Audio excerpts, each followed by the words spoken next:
let's talk about muscle tissue. First of all, where does it come from? Muscle tissue in the embryo comes from the mesoderm. That would be the middle layer. In muscles, there is not a lot of extracellular matrix. There, you're almost always going to see just cells. So you're going to be looking for cells. Muscle cells do not look like the traditional textbook cell, you know, that's a circle and has a nucleus and all of that. Muscle cells, they tend to be long, and this will be important, especially in A&P2, knowing about muscle tissues. You'll talk about it in lecture, the actual mechanism for how muscles contract, but muscles only contract. So, and that causes movement. So, because they contract means get shorter. So they're going to get shorter. So contract means they're going to get shorter.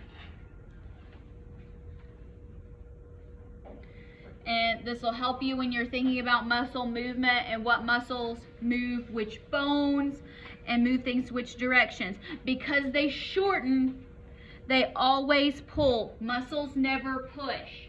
They can only pull something. Now, higher animals, of which we're one, this is human anatomy, so we're going to talk about human skeletal muscle, cardiac muscle, and smooth muscle. There are 3 types.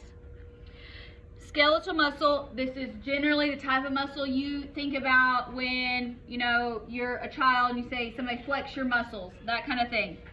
So in the limbs, that would be the arms and legs.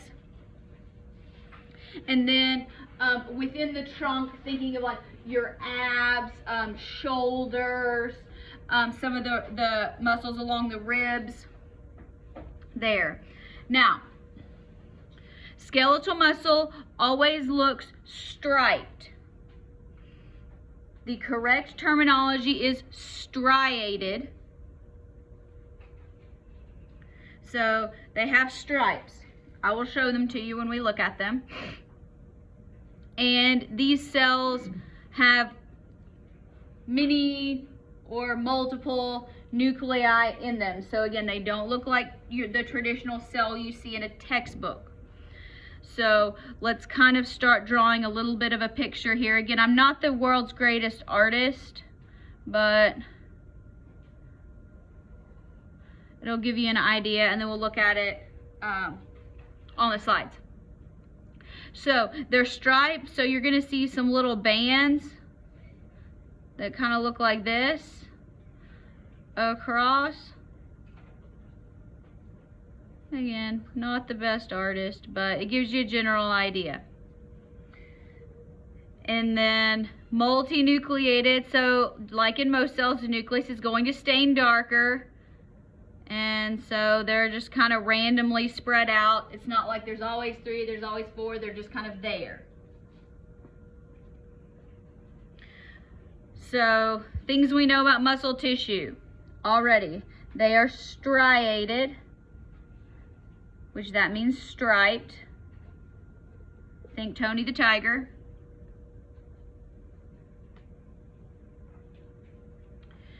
They are multinucleated. So they're multinucleated. Now, how do we control skeletal muscle? We think about it.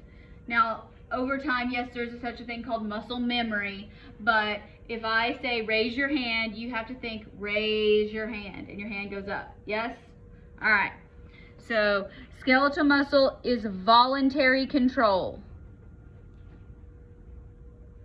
If I tell you to start running, you can say no. So you can choose to utilize your muscles or not. Now, what else about them? These cells stop dividing prior or right around birth. So during development, prenatals, that would be before birth. So they do not divide in particularly an adult or even a child. If you have a preemie, you might get a little bit of that, but that's a complicated situation. So these are amitotic, meaning they do not undergo mitosis outside of the womb. But as we go throughout our life, we grow as people. So the muscles do grow. That's how they get longer. So they're going to get longer, and they go through hypertrophy. Hypertrophy means they get bigger. So think bodybuilder, but even in a typical person, it's still going, their muscles are still going to develop throughout their life cycle and lifespan. So they're only going to get bigger of these existing cells. You cannot make new muscle cells. So what happens if you have muscle damage? The body can heal itself, of course, but what happens is, instead of the cells dividing and replacing themselves, they're replaced with scar tissue. So scar tissue does not have the same makeup as muscle tissue, so it may or may not be as effective. That's why we have things like physical therapy to help minimize the effects of the scar tissue and help to encourage the surrounding healthy muscle to take up some of the slack there. But it is important for skeletal muscle to avoid injury when possible. Now, skeletal muscle requires a whole lot of energy. So it is vascular. It does receive blood. So there are blood vessels that go to skeletal muscle. And because it's voluntary control, it has to be told when to contract. It doesn't just randomly do it on its own. So it does have nerve input, so it is innervated. It does get signals from the brain.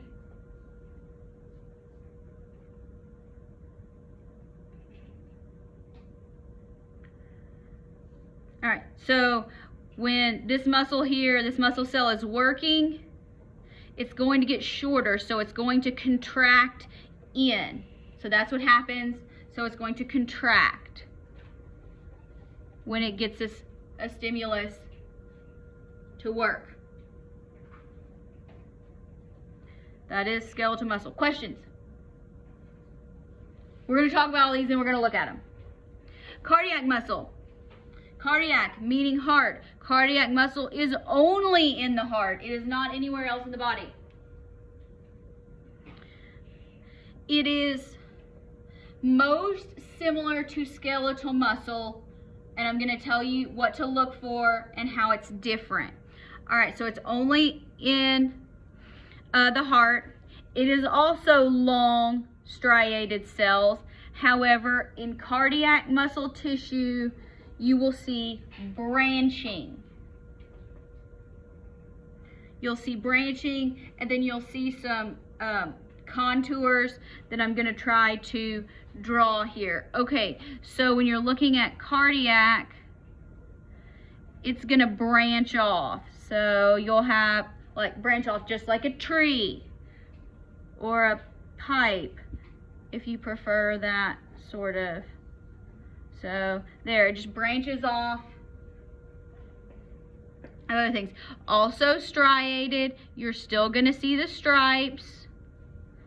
Look for branching. That's going to be your first key when you're looking at it on a microscope. Now, you also have these, they're irregular contours where the cells come together. And those are called, I say, intercalated discs. It is also a correct pronunciation to say intercalated. I think that sounds weird, but intercalated or intercalated. And so you'll see these traditional stripes. You'll also see some really thicker bands in here. And this is where these cells are coming together. And so these are the intercalated discs where it's really dark there. And these do look different than in a skeletal muscle, that what the nucleus looks like. It's gonna look a little bit different there. So let's start writing down some of our features. First, it's striated, so it's gonna have a striped appearance. That's similar to skeletal muscle. It's different because it's branched. Skeletal muscle is not branched, it's very linear. Cardiac muscle has the intercalated discs. That would be like this, the dark spots there. Now, what those have, those are composed of things, you'll talk about it in lecture, called desmosomes and gap junctions. This is very important because of the physiology of the heart. It is most important for the heart to contract and beat in a particular order. And so these little channels here allow the cells to communicate so that they are shortening at the exact right time. The branching also helps serve that function. A lot more on that will be in A&P2 about the order of the heart and the contractions there. Now, does anybody have to think about their heart beating? No, you don't. Good. Otherwise, we wouldn't be able to sleep. So, much to our benefit, cardiac muscle is involuntary. You do not have to think about it. Now, if someone wants to try to be a smarty pants and be like, yeah, but I can think about it and I can raise my heart rate. Yes, you can. But that is modulation. That is not control of the heart rate. So you can think about it and you can make yourself nervous or scared and raise your heart rate, or you can breathe deeply and lower your heart rate. That is not actual control. That is only modulation. Cardiac muscle is like skeletal muscle and loses its ability to divide.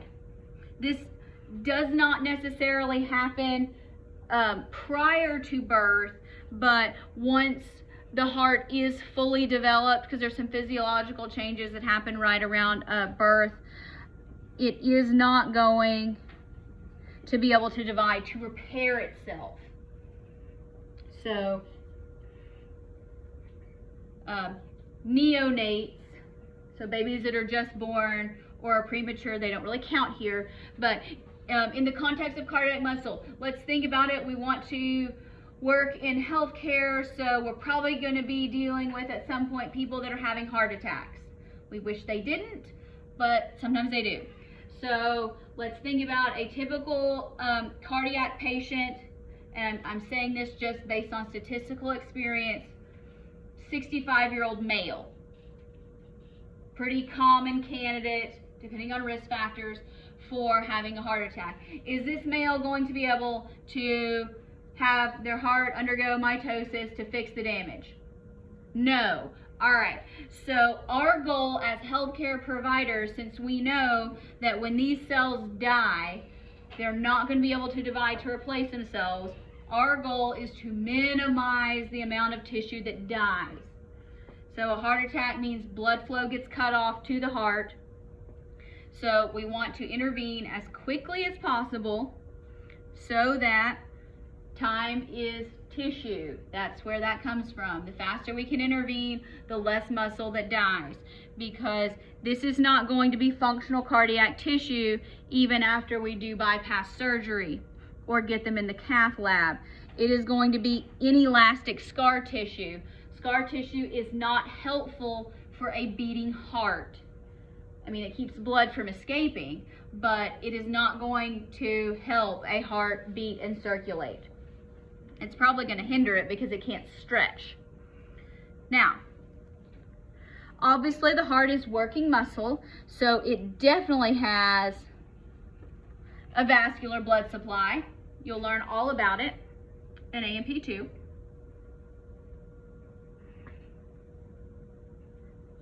And then the heart is a little bit interesting, but it is innervated. But the heart also has its own separate conduction system, which is why we can do heart transplants, because you can take a still beating heart out of a person and it will continue to beat as long as you keep it alive until you put it in a new person. So that is a miracle. So the brain does get involved, but it will only modulate and adjust the heart rate. The brain doesn't specifically control it. The heart controls its own rate itself. Extra bonus. All right, let's talk about smooth muscle. Last one here. Smooth muscle looks different than all the others. This is going to look a lot more like a traditional cell. So where do we find smooth muscle? Smooth muscle is in places you don't really expect there to be muscle. So in the lining and the walls on your internal organs like the GI tract, the bladder, the blood vessels, inside of blood vessels. You don't really think of blood vessels as being muscular, but they are. So smooth muscle, smooth refers to not striped. So it is not striated. So it's going to have a smooth appearance. It only has one nucleus, and that nucleus is in the center of the cell. So that's kind of what we expect when we talk about cells. These cells, they're not perfect circles, they're ovals, and then they're tapered on the ends so that they can stack really well. So let's kind of draw a picture here. They're going to be nice and round and fat in the middle, and then they're going to kind of taper off. And then they've got their nucleus right there in the middle.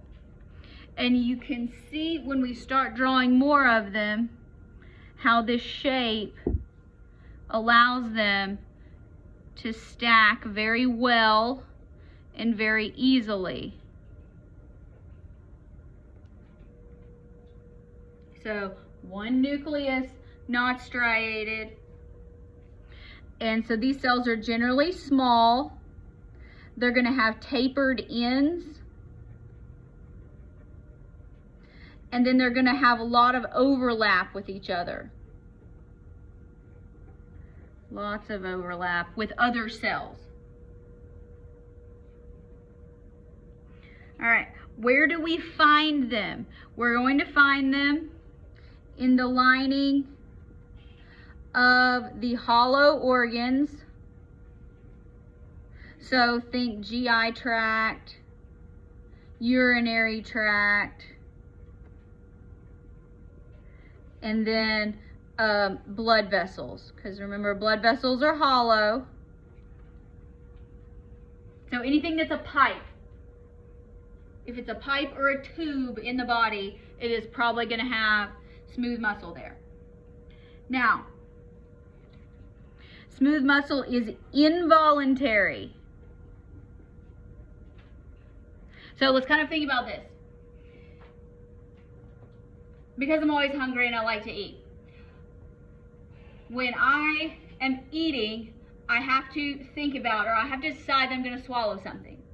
After I swallow it, do I think about it anymore? No, it just moves on. The next time I'm going to think about it again is when it's time to poop.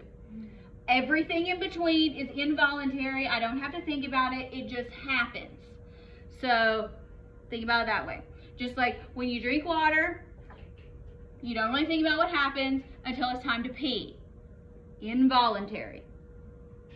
All right, now how does this work? We're moving things, it's lining these tubes or pipes, And so in order for things to go in the correct direction they're supposed to go, these muscle cells, they work together and they're going to contract slowly. So they're going to have slow, very R-H-Y-T-H, rhythmic, sorry, I'm a bad speller, rhythmic contractions.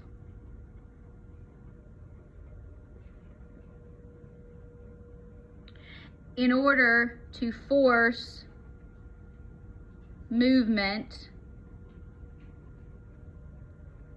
through a tube. All right, if you, here's an example, swallowing. Depending on how old you are, I'll give you 2 examples. If you want to know just how slow and rhythmic this is, think about a time when you have maybe not chewed something completely and you can feel it like going all the way down and it feels like it takes forever to get from your throat to your stomach. Or if you're old enough, think about when you drink straight liquor and you feel the burn going all the way down. That's how it works. So it goes, so this little area contracts, then this one, then this one, then this one, all the way down. Now, we know it's involuntary. This tissue is mitotic. You can replace smooth muscle tissue. So that's good. We can heal. So GI injuries, GI bleeds, you can heal. You can still have a very functional GI tract, things like that. And obviously this is innervated. It gets told when to do what. Thankfully, we don't have to think about it. If you are familiar, bonus information, this is smooth muscle is generally operating under the parasympathetic nervous system.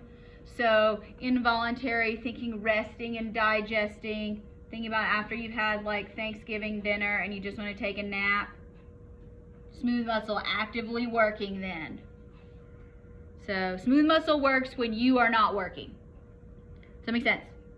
All right, let's look at them.